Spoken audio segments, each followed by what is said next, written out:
Yo, it's Guido coming at you with the Tactics Talk, guys. Good morning. Welcome back. Thanks for tuning in. It is a new week, my friends. Assuming this gets posted on Monday, which I believe it will.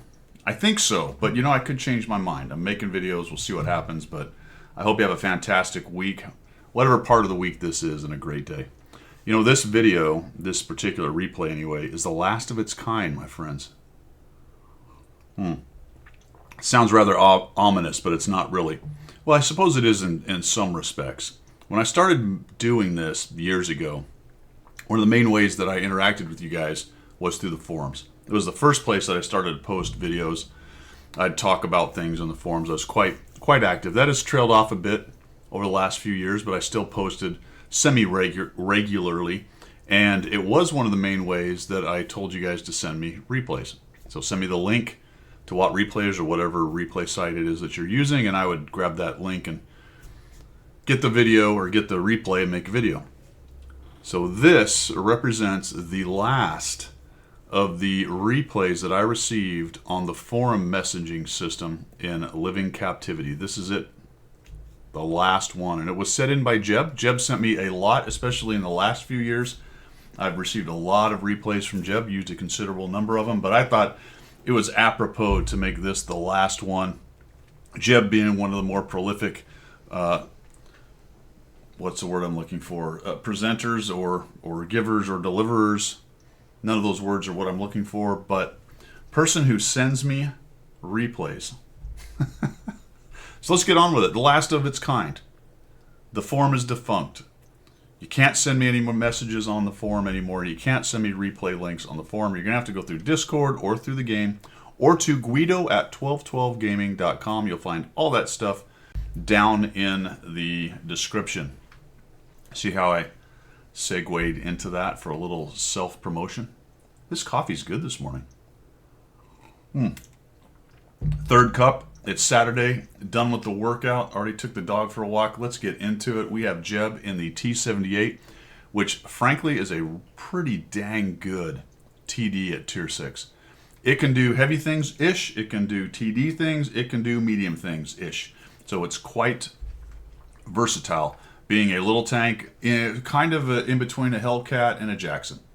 Not quite as much armor as a Jackson, not quite as fast and nimble as a Hellcat, but in between the two. We are here on Himmel's Ruhenbergdorf, spawned into the north. Let's find out how Jeb goes about this. I haven't seen this particular video, and honestly, right now, I can't remember what happens. I did look at the plates, but that's good. I have no preconceived notions necessarily. We have an all tier 6 battle. There's a preconceived notion right there. We are on Ruhenberg, another preconceived notion, and we're headed to the heavy area. Looks like we're going to try to support it maybe from the right flank here. Right flank in terms of the way we're looking at the battle. So coming in from the north, is he going to take one of the alcoves or push up to the corner? It looks like an alcove. All right, so we're going to work an alcove here. So, oh, geez, what? Okay, thank you. Thanks, Cromwell B. Oh, that was dumb. Okay, so we just have a YOLO artist here. This guy's completely lost his mind. Is he going to? No, he doesn't. He died? He died. All right. So Mr. Chubbs got rid of that. Oh, we missed. Maybe an auto-aim or a little bit of a zoom. That was a third-person attempt, it looked like anyway. Nicely done there. Did we get that damage? Oh, out of all that shotting, all the shotting we did, we only got nothing. We only got nothing. Last thing we got any damage out of was the Cromwell B. That's about... Whoa, look out there. Okay, we're driving on things. And getting set up. I would tell you, Jeb, just not for nothing. Anytime I'm going to expose myself through a window like that and I know there's possibilities of people shooting me, I'm already zoomed in there, so I don't know, maybe you lost control there, but just a small debrief item for you. Make sure your gun is ready and your view is ready, whatever view you choose, whether it's some zoom in or third person kind of stuff. If you're going to expose yourself to avenues of fire or spaces you haven't seen before, be ready to shot them. You want to shot them in the face, my friend.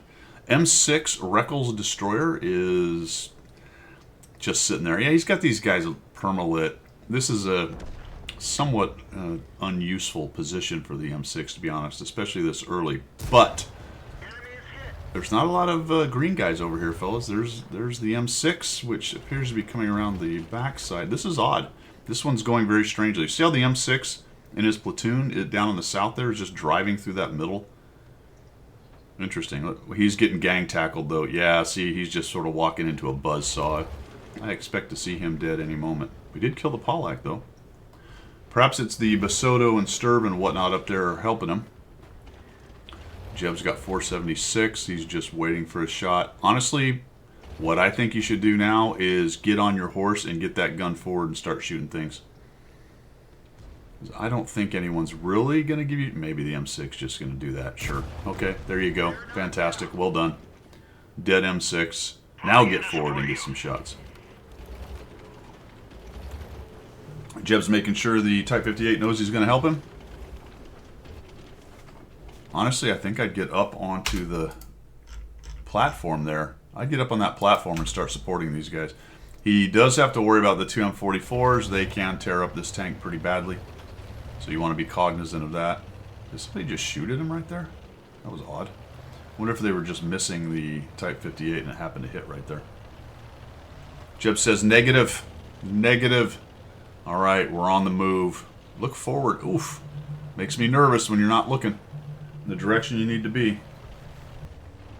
Yep, makes me very nervous. You can't look in every direction at once, but try to keep the gun and the view looking where the next threat's going to come from. And though he does find the Hellcat here, you know, all those kind of debrief items, fellas, it's in the moment. It's hindsight's 2020. It's looking at just what I see. So always take all that with a grain of salt, especially for the player that's playing the game. There may have been significant reason for why they're doing something that they're doing.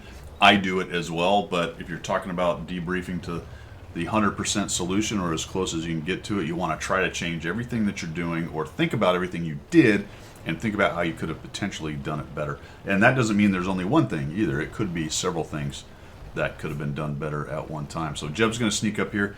That crossfire situation now that he's worried about is maybe the middle, but we can garner from the fact that the Hellcat is sitting in here. And this is one of those things where minimap awareness is a big deal. You can see the Hellcat sitting over here, right?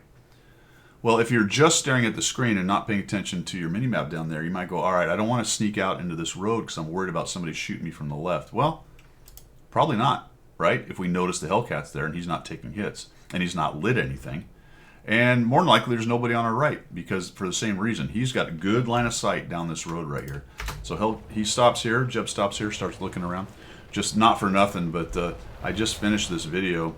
It was actually pretty good. And when I looked up to turn off the recording, I realized that it had turned itself off. If you're a content creator and you've made videos like this, that will resonate with you. When you forget to do things like turn the mic on or simply stop the OBS recording and it's not working. Anywho's, not your problem, my problem. We find the Su-100. This is a kill right here. You gotta love it. From this point on the video, I've already seen it because I already screwed up and I made a great second part of this video because I had to actually stop it and restart it based on a phone call. So I have seen everything past here. So it's no longer a true holy cow reaction. I did talk a whole lot though on the excuse me, on the last one. It's all falling apart, guys. It's all falling apart. We don't know where the Type 58 and the Jackson is. Actually, that's not true. We know where the Jackson is. We don't know where the Type 58 is. And the discussion I had last time, which I will now reiterate in a slightly less expansive form, is the Type 58 AFK? When I get this far into the game, sometimes I start to think that maybe one of those guys that's unlit, hasn't been lit before, might be sitting on the cap. So you wouldn't necessarily run your whole game that way in terms of the ideas and the things that you do in your maneuvering, but you would keep that in the back of your mind. As of right now, though, we know he's not AFK. At least he's not AFK on the cap or on the spawn point because this is where everybody spawns and we do not see him. Nice kill right here by Jeb. Gets him up to 4 kills. Now it is cleanup on aisle 2. We got the Type 58, Jackson, and M44. What I like about what's going on here with Jeb is he has saved his hit points and his votes. And he is now moving in and gathering up damage towards the end of the game and spotting.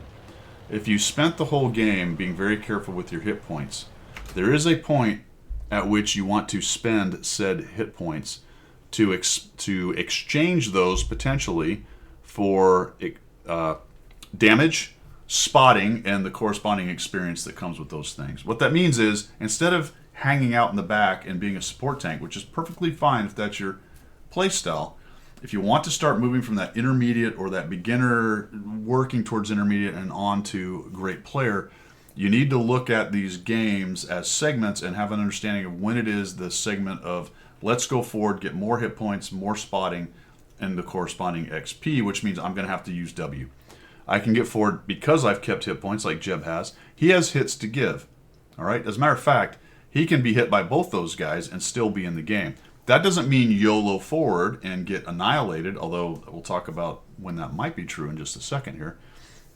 It does mean get it forward and start using your hit points and helping your friends, because this game isn't over. It's pretty close to over. But you've got some one-shots back here. The T-150 is a one-shot. The Hellcat's a one-shot. The AMD is a one-shot. Preacher 23 is a one-shot. All right? All these guys going in one at a time, and all of a sudden we could start evening up this game. If you get forward and use your hit points instead of theirs, then that's going to help your team win. Also, I didn't mention it, but a while ago in this game, it was really good map control by Jeb's team. About the time you saw him start moving through the middle right here and start to push back into the bottom, the south part of the wheel, you will notice at that time that the little village was held. So map control for the green team was fantastic at that time. You do need to avoid walking into canoed up snipers, but at the same time, the enemy team was in bad shape. They were starting to get enveloped. They had no control on the little village up there. The town down below, or the city, was controlled as well, and they're starting to obviously just get rolled up. One thing to think about in those situations is, if you're the green team in this case, be careful about pushing your single shot guys out, as we just mentioned, and allowing the enemy team to come back and start to establish more control in one space or the other. Did not happen here, and Jeb is now going to move forward. We're going to get a light here on the Jackson and pretty quickly find the Type 58. Poor Jackson's making a runner. He'd have done better just to sit in a bush and get a shot. I don't know why he did that, to be honest. That was just a really horrible idea on his part. He may have seen the Sturv and other guys moving, but there was no safety in coming this way.